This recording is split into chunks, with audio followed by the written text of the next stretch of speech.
आज मैं इस न्यू नवेली MG मैजेस्टर को 500 से 600 किलोमीटर चलाने वाला हूँ, बस ये देखने के लिए कि क्या सच में ये फॉर्च्यूनर को टक्कर देने के लायक है भी या नहीं।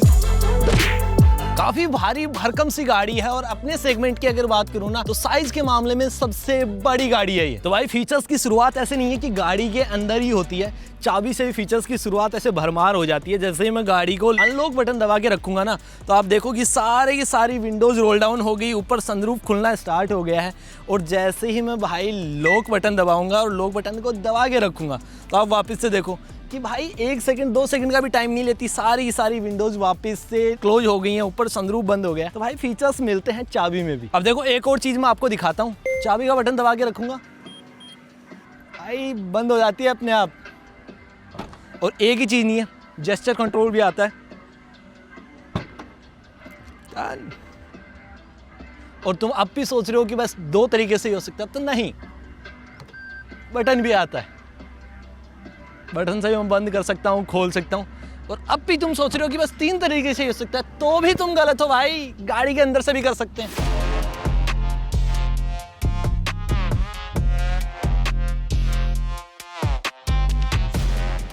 MG का कहना है कि सेगमेंट का सबसे पावरफुल इंजन आता है 2 लीटर का ट्विन टर्बो डीजल इंजन, जो 215 PS की पावर और 478 Nm का टॉर्क निकालता है। अब जल्दी से इस गाड़ी का टैंक फुल करवाते हैं और फिर देखते हैं कि ये कितने का माइलेज देती है और कैसी गाड़ी चलती है। सर फुल कर दीजिए। डीजल जी, डीजल।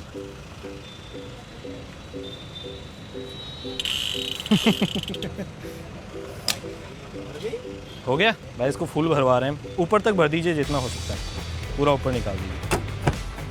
तो भाई टैंक ऊपर तक फुल हो चुका है। अब सिंपली ट्रिप को 0 करते हैं और फिर निकलते हैं। देखो अभी जो गाड़ी मैं चला रहा हूँ ना वो 4500 किलोमीटर चल चुकी है। बेसिकली होता क्या है कि जो भी हमें मीडिया ड्राइव के लिए गाड़ियाँ दी जाती हैं ना वो बिल्कुल फ्रेश पीस होते हैं, वो ज़्यादा चली हुई गाड़ियाँ नहीं होती। लेकिन MG ने जो हमें गाड़ी दी है ना वो 4500 किलोमीटर चली हुई है। अब ये 4500 किलोमीटर क्यों चली है? क्योंकि MG का कहना है कि जो हमने 3-4 बार ऑफ रोडिंग इवेंट करवाए हैं, जगह जगह अलग अलग सिटीज़ में हमने गाड़ियाँ भिजवाई हैं कस्टमर्स के लिए देखने के लिए, तो वही ये गाड़ियाँ हैं। और जो ये ऑफ रोडिंग करवा रहे हैं ना, मैं लिटरली बता रहा हूँ बहुत ज़्यादा एक्सट्रीम है। इंसान लाइफ में भी उतनी एक्सट्रीम कभी भी ऑफ रोडिंग करेगा नहीं, उतनी अगर ये गाड़ियाँ करके आ रही हैं। और आज मैं चला रहा हूँ, किसी भी तरीके की आवाज़ अगर नहीं है गाड़ी में, सस्पेंशन काफ़ी ज़्यादा अच्छे हैं, फिट फिनिशिंग काफ़ी ज़्यादा अच्छी है गाड़ी में, मतलब कोई भी आवाज़ मुझे नहीं आ रही है गाड़ी में। अब देखो स्पेस मैनेजमेंट के मामले में जितनी इस गाड़ी की तारीफ की जाए उतनी कम है। जगह जगह आप दरवाजों पे देख लो भाई, अच्छा खासा स्पेस वहाँ पे दिया हुआ है। और आगे एक नहीं 2 वायरलेस चार्जिंग दी हुई है, जिसपे फोन रखते ही भाई चार्ज होने लग जाता है। और ना केवल यहाँ पे चार्ज करने के लिए फोन ऐसे आप उल्टा रख दोगे ना, स्लिप भी यहाँ पे नहीं होता, आप 2 फोन आराम से यहाँ पे रख सकते हो। कप होल्डर दिया हुआ है और यहाँ पे भी एक छोटा सा स्पेस है जिसमें आप अपना फोन वगैरह रख सकते हो, पेन वगैरह रख सकते हो, चाबी रख सकते हो। और अगर ये वाला स्पेस नहीं चाहिए तो भाई इस तरीके से कुछ निकालो इसको और फिर देखो यहाँ पे अच्छा खासा स्पेस हो जाता है। यहाँ पे आप कुछ छुपा के भी लेके जा सकते हो अगर आपको उस तरीके के आपके शौक हैं तो। अब ये गाड़ी ऑल व्हील ड्राइव सिस्टम के साथ में आती है तो आपको ऐसा लग रहा होगा कि भाई प्रॉपर वो एक्सट्रीम वाली ऑफ रोडिंग हम इस गाड़ी से नहीं कर सकते। अब इस गाड़ी में 10 ऑफ रोडिंग मोड्स आते हैं और 3 डिफरेंशियल लॉक आते हैं जो इस सेगमेंट में और कोई भी गाड़ी ऑफर नहीं करती है। मैं आपको बताऊं कि रूबिकॉन हो गई, जी वैगन जैसी गाड़ियों में ये सारी चीजें आती हैं। थोड़ा सा कंफ्यूजिंग मामला है, सामने ऑफ रोडिंग हो रही है, मैं वहीं पे चलकर आपको बताता हूँ कि किस तरीके से कौन सा बटन काम करता है।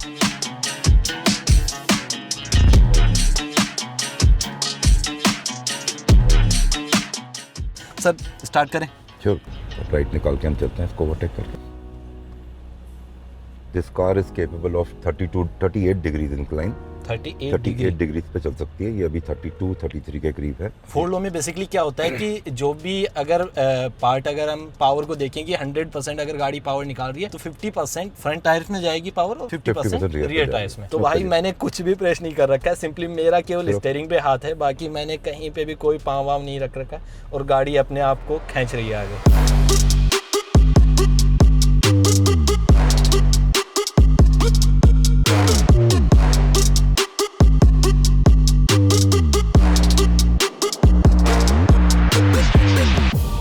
जब आए थे सोच के आए थे ग्लॉस्टर का अपग्रेड होगा, डिफरेंट ही बीस्ट है, प्लेटफॉर्म ही अलग है। आपने ग्लॉस्टर चलाई? हाँ, वो गाड़ी अलग है, वो उसकी सस्पेंशन अलग है, उसका चेसी अलग है। इस टाइम इन्होंने इतना रिफाइन कर दिया सस्पेंशन को और गियर बॉक्स को, हैंडलिंग इतनी बढ़िया कर दी है गाड़ी की।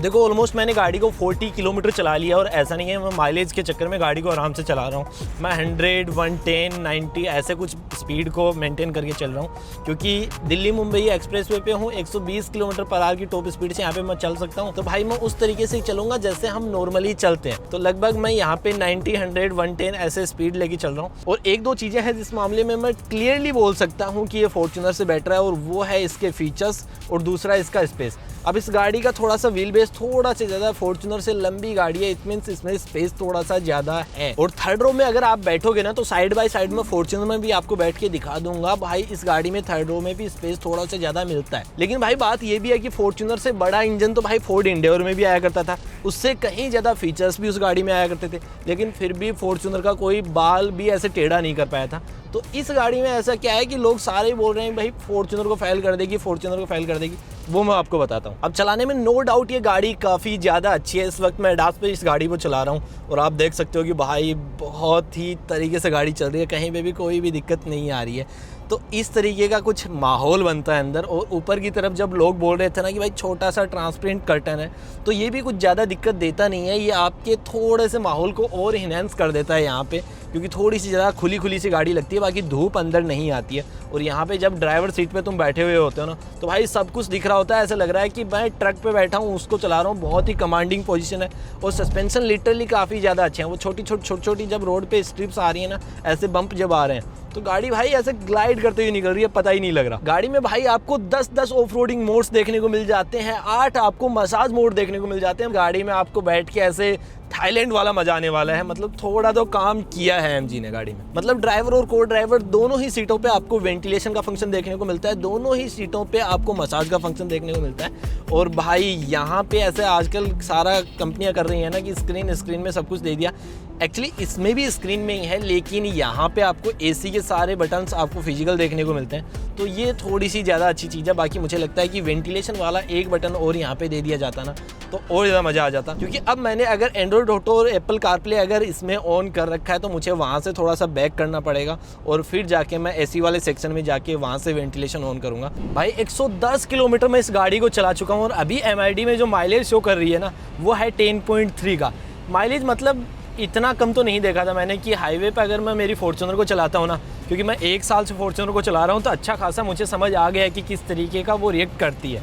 तो उसमें भाई 12-13 से नीचे माइलेज उसका रहता नहीं है। सिटी में भी वो 10 के प्लस ही रहती है, 10 से कम सिंगल डिजिट उसका माइलेज कभी नहीं जाता। अब एक चीज़ और है, अब ये कितना माइलेज देगी कितना नहीं देगी वो तो वापस से हम रिफिल कराएंगे तभी जाके समझ आएगा। लेकिन जैसे इस गाड़ी से मैं 110 की स्पीड से ऊपर जा रहा हूँ ना, मेरा हाथ ऐसे हिल रहा है, धक धक धक धक धक धक धक। मतलब जैसे ही तुम 110 से 115 के पार जाओगे ना, तो वाइब्रेशन गाड़ी में आती हैं। तो ये हल्की हल्की चीज़ें हैं जो आपको फॉर्च्यूनर के साथ में कभी भी देखने को नहीं मिलती। तो भाई वापस से पेट्रोल पंप पे मैं आ चुका हूँ और गाड़ी चली है 161.5 किलोमीटर। अभी वापस से रिफिल करवाते हैं। सर फुल कर दीजिए ऊपर तक बिल्कुल।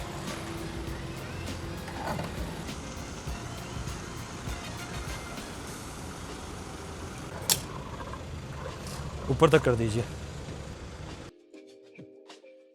तो भाई हमने टोटल गाड़ी चलाई है 161.6 किलोमीटर और हमारी गाड़ी में फ्यूल आया है 19.58 लीटर। मतलब हमारी गाड़ी ने माइलेज निकाल के दिया है 8.25 लीटर पर किलोमीटर का। अब देखो नो डाउट गाड़ी काफ़ी ज़्यादा अच्छी है, सेगमेंट में सबसे बड़ी है और वो लगती भी है रोड पे जब चल रही होती है। मैंने फॉर्च्यूनर के ऐसे बराबर खड़ा करके देखा था तो वहाँ पे भी भाई लगती है कि गाड़ी काफ़ी बड़ी है। बाकी अगर मैं बात करूँ फीचर्स की तो उस मामले में भी इसका कोई तोड़ नहीं है। आगे वाली सीटों में आप जब मसाज ऑन करके भाई और वेंटिलेशन ऑन करके जब चल रहे होते हो ना, तो लिटरली काफ़ी ज़्यादा आपको मज़ा आता है। और बात करूं अगर मैं स्पेस की तो उस मामले में भी ये गाड़ी काफ़ी ज़्यादा अच्छी है। लेकिन एक चीज़ है जहां मुझे लगता है कि ये थोड़ी सी मात खा सकती है और वो है इसका इंजन। 110-115 के ऊपर जैसे ही गाड़ी जाती है तो वाइब्रेशन काफ़ी ज़्यादा आ जाता है, स्टीयरिंग कुछ ऐसे हिलने लग जाता है। और दूसरी चीज़ माइलेज, भाई इतना चलने के बाद में और लगभग 70% गाड़ी हाईवे पर चली थी, उसके बाद भी 8.25 किलोमीटर पर लीटर का इसने माइलेज निकाल के दिया। यहीं पे अगर फॉर्च्यूनर होती ना तो मैं आपको लिख के दे सकता हूँ कि भाई 10 से 11 का माइलेज कहीं नहीं गया था, इतना माइलेज वो निकाल के देती। बाकी यही था आज के वीडियो में। अगर वीडियो पसंद आए तो वीडियो को लाइक कर देना, चैनल को सब्सक्राइब कर देना। मैं मिलता हूँ आपसे अगले वीडियो में, तब तक के लिए बाय बाय।